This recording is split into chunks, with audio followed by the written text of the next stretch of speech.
I always thought my husband Daniel was the calmest man alive. He never raised his voice, never acted insecure, and never questioned my friendships. That's why, one afternoon, when my best friend Ethan dropped by to return a book, I casually joked to Daniel, "You're not jealous of him, are you?" I expected him to laugh like he always did. Instead, something in his eyes flickered a look I had never seen before. The moment felt strange, but I brushed it off. Daniel simply nodded, said he had work to finish, and walked into the other room. I thought he was just tired, maybe stressed from work. But that night at dinner, he barely spoke.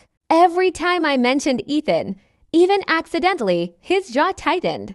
I should have paid attention, but I kept telling myself he was just having a bad day. A few days later, Ethan invited me to a small gathering. I mentioned it to Daniel casually while we were getting ready for bed. His reaction stunned me. He put down his phone and quietly asked, "Do you even realize how your jokes make me feel?" His tone wasn't angry, it was hurt. I froze. I hadn't expected my silly comment to affect him this deeply. I tried to lighten the mood, telling him he was overthinking, but that only made things worse. He stood up, grabbed his jacket, and said he needed some air. Usually he'd return in 10 minutes, but this time he was gone for almost an hour. When he came back, he didn't say a word. He just lay down on his side of the bed and kept his back to me. I had never felt such distance between us. The next morning, he was already dressed when I woke up. His eyes looked tired,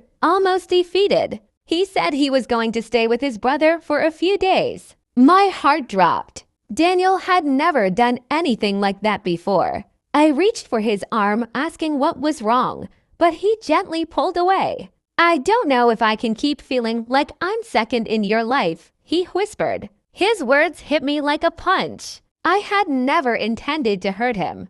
Ethan was just a friend, someone I'd known long before Daniel entered my life. But Daniel wasn't angry about the friendship. He was hurt by my constant teasing, my jokes that made him feel inferior and wanted unimportant. I had been blind to how deeply those little comments could cut. For the first time, I realized how often I used humor to dismiss serious feelings. Daniel had always been patient, always composed, always giving me space to be myself. But I had pushed that patience too far. I stood there in silence, watching him leave with a small bag and a tired expression, unsure if he would even come back. The house felt painfully quiet without him. Every room reminded me of him, the way he made coffee, the way he laughed, even the way he folded laundry. I tried to distract myself, but guilt clung to me like a shadow. It wasn't jealousy I had triggered. It was the feeling of being unvalued by the person he loved.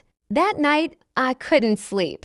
I replayed every moment, every joke, every eye roll I'd ever given when he tried to express something serious. For the first time, I saw everything from his perspective. He wasn't trying to control me. He just wanted to matter. He wanted reassurance that he wasn't losing me. The next morning, I drove to his brother's house. My hands were shaking as I rang the doorbell. Daniel opened the door, looking exhausted but calm.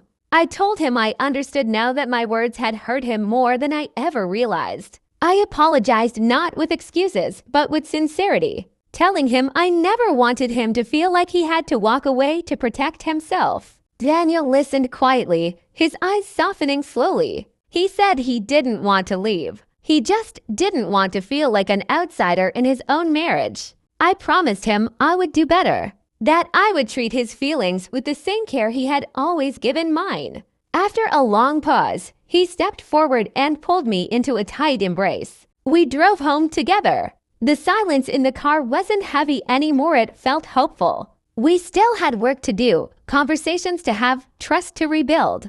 But Daniel didn't walk away, and I didn't lose him. That day taught me that sometimes the smallest joke can open the biggest wound, and that love survives when both people choose to understand before it's too late.